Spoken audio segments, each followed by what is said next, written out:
Olá, boa noite. Começa agora o Legião Estrangeira, o programa que reúne correspondentes internacionais sediados em São Paulo para falar dos acontecimentos da semana no Brasil e no mundo.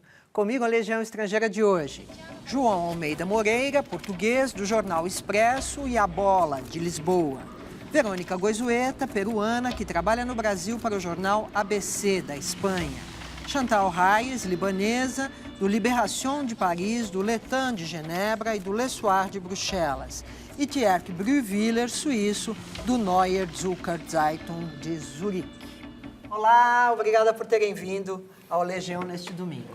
Senhores, o Brasil essa semana foi indiscutivelmente grande assunto internacional, se não o Brasil, pelo menos um brasileiro, com a eleição de Roberto Carvalho de Azevedo para a direção-geral da Organização Mundial do Comércio. Isso tem importância para o Brasil? Com certeza, porque foi uma demonstração de força da diplomacia brasileira que arrancou essa vitória dos países ricos que tinham apoiado o candidato adversário do Brasil, de Roberto Azevedo, o mexicano Hermínio Blanco, e foi uma vitória altamente simbólica também, porque pela primeira vez, justamente o candidato dos países ricos foi derrotado. Então, o Brasil realmente ativou os seus aliados, a cooperação Sul-Sul e a diplomacia Sul-Sul deles. O que não quer dizer que, na prática, todas as posições do Brasil no âmbito da Organização Mundial do Comércio sejam atendidas só porque o presidente é do próprio país, não é? A partir de agora, Roberto Azevedo deixa de ser um diplomata brasileiro e torna-se um diplomata internacional. Hoje ele é um embaixador brasileiro na OMC, né? Sim. Então ele é o representante principal diplomático do Brasil na OMC. Mas a partir de vai sistema, deixar a situação dele, ele tem que procurar o consenso de todos os países, que é totalmente outro papel. Mas parece que ele pode ser capaz de fazer um bom trabalho. É importante o apoio dele para ele dos emergentes, dos países emergentes, né, da África e da América Latina quase em peso, né? Menos do Paraguai. Menos do Paraguai. Como né? informamos na semana passada. Né? Mas em termos de uma disputa diplomática, por exemplo, a posição do Brasil ficou melhor que a posição mexicana na liderança da região, né? É visto como e país líder agora. Né? Né? Como? É visto como país líder. Tá. Sim. Então, mas essa liderança se deve ao Brasil ou às qualidades do Roberto Azevedo, que tem uma ampla experiência na Os Organização dois, Mundial Os dois, com certeza. Só os dois, eu creio que partiu desse segundo fator, que foi das questões pessoais dele, das características pessoais dele, que é muito respeitado a todos os níveis, tanto que até a candidatura dele saiu mais de fora para dentro do que dentro para fora do Itamaraty, não é? Mas acaba por ser também o corolário, não é, desse domínio que o Brasil quer ter nesta sub-região, digamos, e que o Brasil é um bocadinho encarado como ainda um país um pouco juvenil nestas coisas internacionais e assim começa a ganhar um certo peso. Se bem que na Organização Mundial de Saúde, sob justamente o comando de Azevedo, houve várias vitórias, várias primeiras vezes do Brasil. Sim. Várias vezes que o Brasil obteve vitórias, como no caso do algodão e do açúcar, que foram as primeiras, sem precedentes antes. Né? Desde 2003, o Brasil sempre teve uma diplomacia comercial ofensiva. Desde 2003, esse aspecto foi reforçado e o Brasil ficou mais ofensivo ainda e teve aquele painel, aquelas batalhas que foram justamente... Contra os Estados Unidos, subsídios, que a OMC considerou ilegais, subsídios aos agricultores de algodão, em razão de uma também, tentativa de Embraer versus Bombardier, né? Sim. Depois de uma acusação feita pelo Brasil. Então teve um julgamento e a posição brasileira foi vencedora. Sim, e Azevedo teve um papel chave nessas negociações. Acontece que o Brasil também é acusado, e isso pode pesar contra Azevedo, o Brasil também é acusado de não ter sido um facilitador das negociações, porque ele quer a abertura dos mercados agrícolas e vive denunciando os subsídios agrícolas, mas não quer abrir o setor da indústria e o setor dos serviços, que é a reivindicação dos países ricos. Então, hoje a negociação comercial multilateral, ela sofre, esse é o principal problema, o principal obstáculo. Países emergentes não querem abrir setores não competitivos como indústria e serviços, mas querem abrir o setor, os mercados agrícolas dos países ricos. Mas aí quais, cada um defende o seu, né? Porque no caso da Europa e dos Estados Unidos também é o contrário, né? Eles também querem proteger a agricultura, né? Então, cada um protege seus interesses. E entre eles também ainda há aflições, não é? Entre a União Europeia e os Estados Unidos também a esse respeito da agricultura. Então, na semana passada a gente tratou um pouco desse assunto e eu perguntei, mas afinal, a Organização Mundial de Saúde, de Comércio é relevante? E Chantal, você disse que depende justamente de conseguir reativar essas negociações multilaterais que estão paradas desde 2008, não é isso? E pararam justamente por essa divergência, digamos, né, entre os países emergentes querendo liberação na agricultura. Me parece que esse é o problema, né? E os países... Se fala muito que a OMC está estagnada há muito tempo, né? E tem corrido por fora uma série de acordos entre países e blocos, né? Os Estados Unidos está liderando, inclusive, uma aliança transpacífica, né? Onde o Peru participa, e Chile e outros países da Ásia. E outra série de acordos, e o acordo com os Estados Unidos e a União Europeia também, né? Que está caminhando agora. E aí tem uma negociação para integrar o NAFTA, Japão e outros países da Ásia. Então, Sim, quer dizer... que é essa transpacífica. Essa que é a transpacífica, desculpe. Então, são muitos os acordos bilaterais e regionais... Que saíram da OMC, né? Que são feitos, exatamente, que não são feitos na OMC. Enquanto que essa grande tentativa da rodada de Doha, que desde 2001 vem tentando obter mais liberdade de comércio, na pretensão de que isso traga desenvolvimento ao mundo, e isto, desde 2001, não andou, e desde 2008 não há mais negociações, não é? Sim, é o grande desafio da OMC, porque é justamente isso, se adaptar a essa dinâmica das trocas comerciais e desses acordos bilaterais que muitas vezes acontecem por pressão dos setores privados. Exato. Então, porque também acho que a questão é que é muito mais difícil você conseguir um acordo de 156 países, porque acho que esse é o número de países que está na OMC, do que você sentar com o seu vizinho e pensar como é que nós vamos melhorar a situação aqui, né? Isso é grande desafio de todas as organizações mundiais, né? Não, esse problema não existe só na OMC, existe não, tem também... na Rio+20, por exemplo. É um problema similar, porque tem muitos interesses diversos, não é isso? A escolha das vice-diretorias gerais do Roberto Azevedo dá a ideia de uma tentativa de apaziguar um pouco. De um lado tem um americano e um membro da União Europeia, e por outro lado tem um chinês e um membro africano, ou seja, tem todas as sensibilidades ali reunidas, e pode ser que isso eventualmente possa ajudar. Pelo menos é esse o objetivo. Agora, o teste vai ser em dezembro, né? Porque parece que tem uma reunião importante em Bali, e alguma coisa deveria ser conseguida, né? Agora, vocês, voltando lá no começo, o Roberto Azevedo é alguém pelo protecionismo ou contra o protecionismo? Ele vai ter duas posições, uma como diretor-geral e outra como diplomata brasileiro, né? Como diplomata brasileiro, ele protegia o Brasil. Como diretor-geral, ele vai ter outra postura, e ele já anunciou isso, né? Agora, pode ser interessante para o Brasil, porque o Brasil tem estado muito à margem desses acordos de livre comércio com outros países. Ele tem se mantido muito nos acordos com o Mercosul, na Sul. Então, talvez, a partir dessa participação do Azevedo na Organização Mundial de Comércio, de repente o Brasil começa a se abrir mais, né? Tomara. Bom, outro assunto que o Brasil sempre aparece é o assunto da preparação para a Copa do Mundo e preparação para a Copa das Confederações, que é agora, daqui a um mês e pouco. Situação dos estádios, vocês têm reportado isso ou não? Um pouco, sim. O Maracanã, que ficou pronto, mas não ficou totalmente pronto, foi notícia Bastante notícia. Sim, tem sido já há muito tempo, né? Há os 3 problemas, né? Que é o superfaturamento, o atraso nas obras e a questão do legado, não é? O que é que vai ficar, por exemplo, em estádios como o de Manaus ou de Cuiabá, que não têm clubes de futebol nem na primeira, nem na segunda, nem na terceira divisão. Habitantes brancos. No caso do Maracanã, mais de 1 bilhão para praticamente fazer um retrofit, né? Porque o estádio já existia. Retrofit quer dizer o quê? Quando você reforma, moderniza.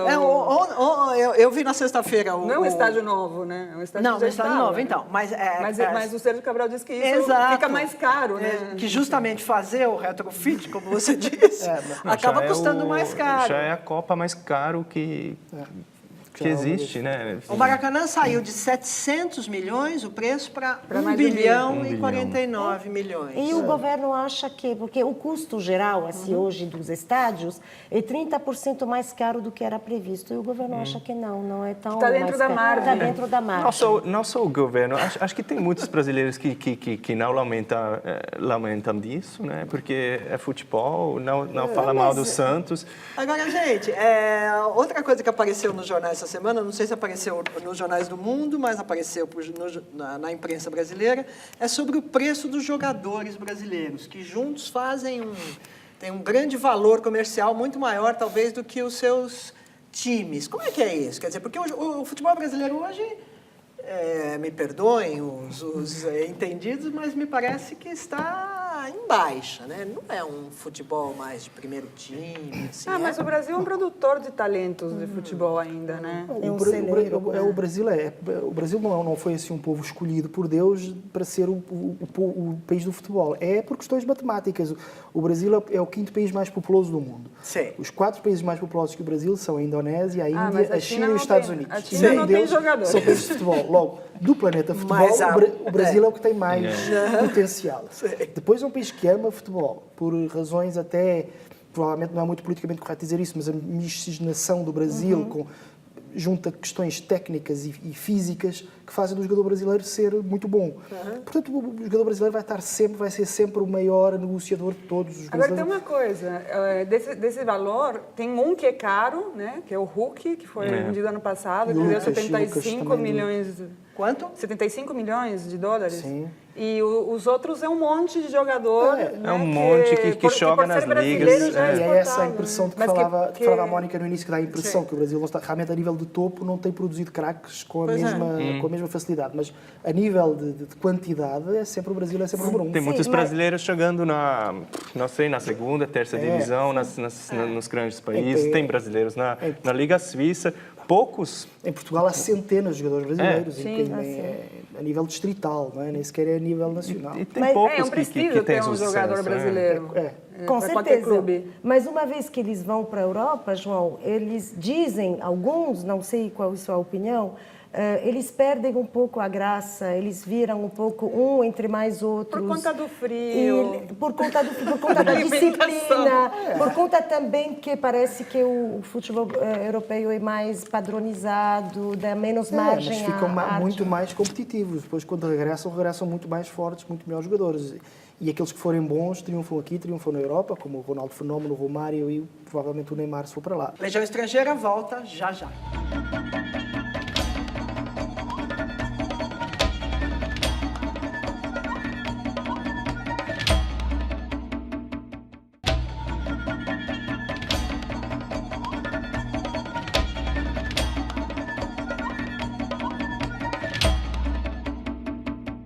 De volta ao Legião Estrangeira, o programa que repassa o noticiário da semana sob a ótica de correspondentes internacionais sediados em São Paulo. Uma coisa que aconteceu essa semana também e que tem relevância aqui na América Latina foi a visita do presidente eleito Nicolás Maduro, da Venezuela, ao Brasil e a recepção dele pela presidente Dilma Rousseff. Você escreveu sobre isso, Verônica? Sim, teve relevância não só na América Latina, mas no mundo. Tem muito interesse, né? Muita atenção, né? Muita atenção na Venezuela, depois dessa eleição que foi um pouco dividida e dos conflitos que tem tido internamente, né? E das posições do Maduro em relação a alguns comentários que têm vindo de fora sobre a necessidade de negociar com a oposição, né? Inclusive, no caso do Peru, ele teve uma briga com o chanceler peruano por pedir essa negociação com a oposição para o Maduro. E dizem que a Dilma teria pedido a mesma coisa, mas internamente dentro do escritório, né? Para fora do escritório.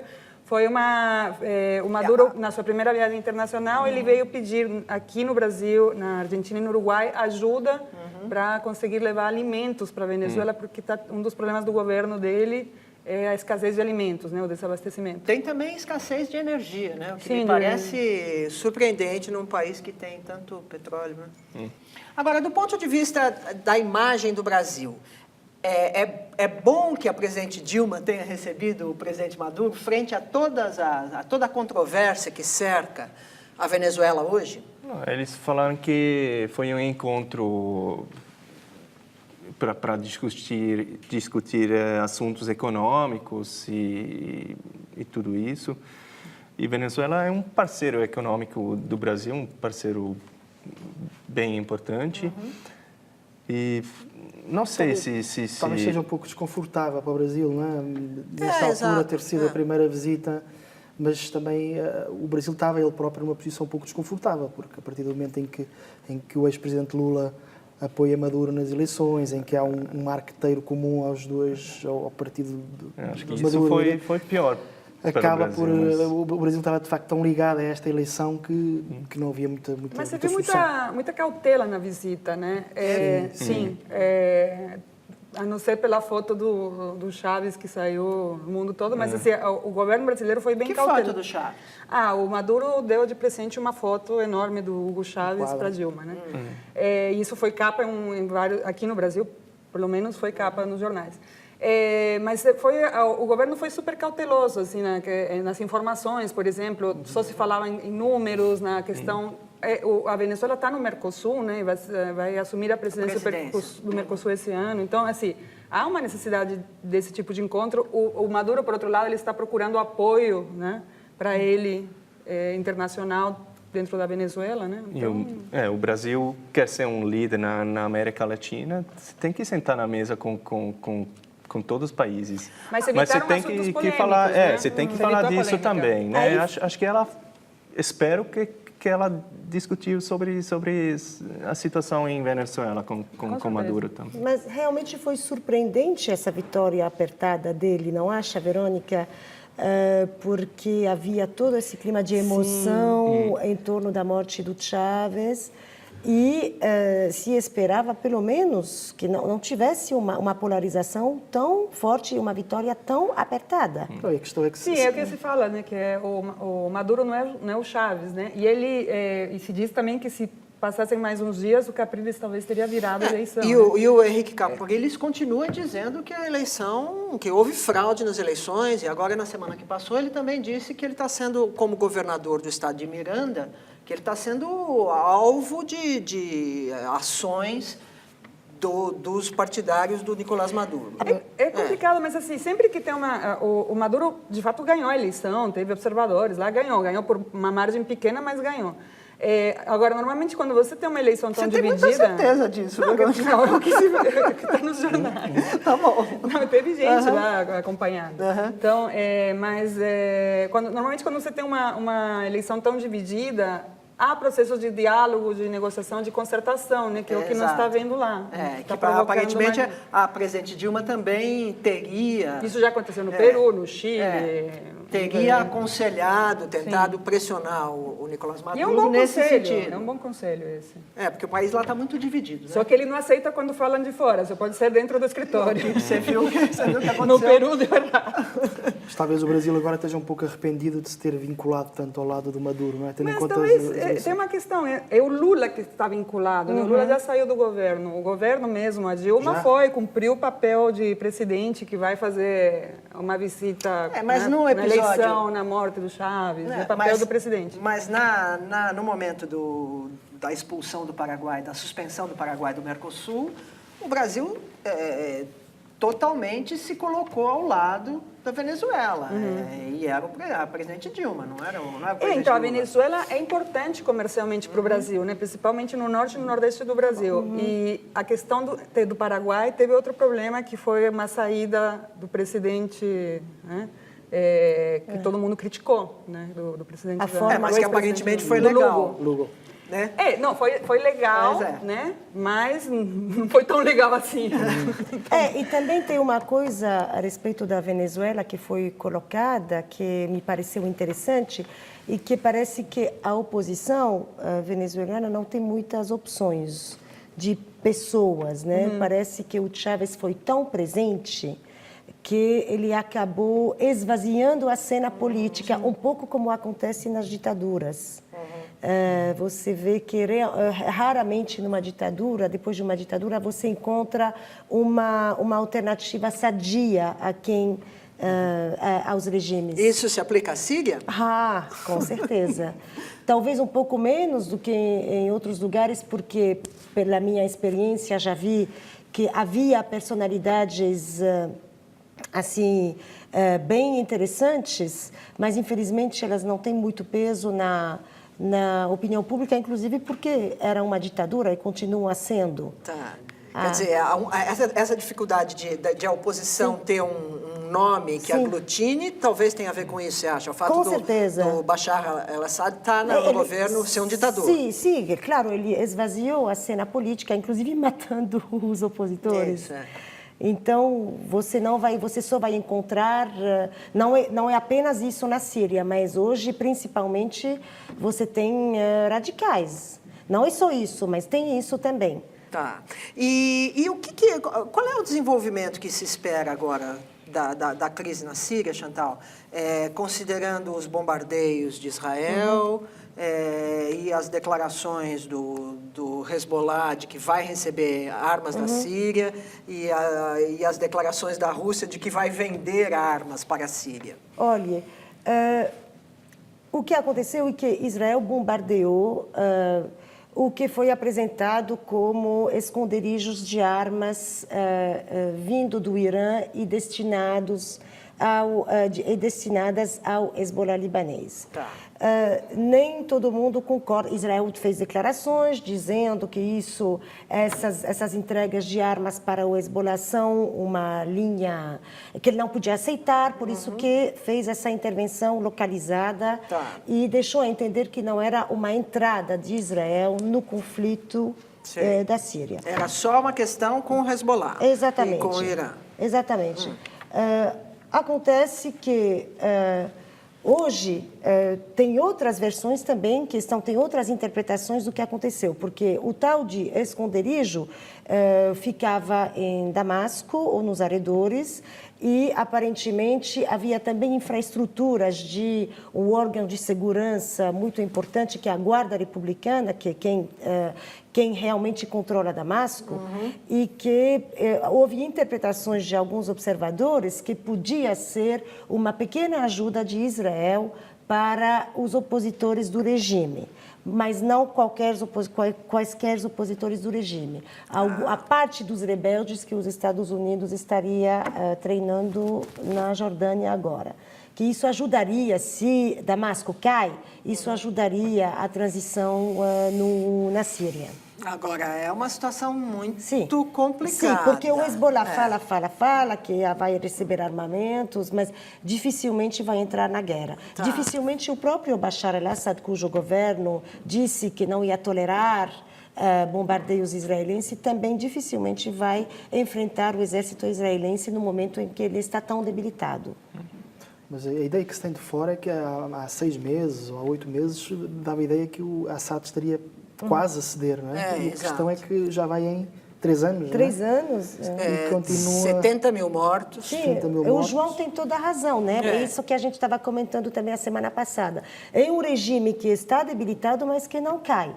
Aí, disseram vários analistas, Israel fez o que o Ocidente não fez, ou seja, atacar uma praça forte do regime, que seria a Guarda Republicana. Mas Israel diz não, que foi esconderijo do Hezbollah. Hoje, o que parece ser o que parece acontecer na Síria é uma espécie de enfrentamento entre Irã e Hezbollah de um lado e Israel do outro, num terreno chamado Síria. Ou seja, a Síria entendi. seria o teatro de uma outra guerra. Sim, mas sabendo que a Síria é a ponte do Irã na região. Tá bom. Tá. E o que parece? Agora, dizer que vai haver uma escalada, isso, uma guerra regional, isso é muito improvável, é muito discutível. Porque, como disse, o regime sírio não pode se dar esse luxo, está muito debilitado. Tá, mas não debilitado a ponto de cair. Não debilitado ao ponto de cair. E também o Hezbollah pode bradar e fazer o que quer, mas dificilmente também... Ele reconheceu, Hassan Nasrallah, o chefe do Hezbollah, está ajudando a Síria. Isso. O Hezbollah tem homens na Síria pela primeira vez, depois de ter negado isso durante 2 anos, mais de 2 anos, o chefe do Hezbollah reconheceu recentemente, há alguns dias, na semana passada. Mas dizer que vai haver uma escalada de violência não é provável. Tá bom, uma coisa que me ocorreu enquanto você estava falando é que o livre comércio entre as nações é sempre se atribui à possibilidade do livre comércio, também a possibilidade da paz. De alguma forma, você acha que o multilateralismo comercial ajudaria a resolver questões do Oriente Médio? O Brasil poderia ter alguma relevância nisso por causa do Roberto Azevedo? Ou isso que eu estou falando é completamente tonto? Não completamente acho, sem sentido? Não é que causa sem sentido. Eu acho que não é Roberto Azevedo. A importância que o Brasil poderia ter nessa região conflagradíssima não vem do Roberto Azevedo. Tá. Eu acho que o Brasil tem legitimidade, sim, para se colocar como ele quer se chamar de honest broker, ou seja, de intermediário honesto entre as duas partes, inclusive porque ele mesmo tem uma tradição de convivência entre várias comunidades, inclusive judaica e árabe, aqui mesmo, dentro do Brasil. Mas não vejo que a liberalização do comércio poderia ajudar, se bem que se diz que o dinheiro ajuda muito, sim. No Líbano, durante a guerra, enquanto muçulmanos e cristãos estavam se matando, eles continuavam comerciando, sem problema. Legião Estrangeira fica por aqui. Até a semana que vem. Muito obrigada. Ladies and gentlemen,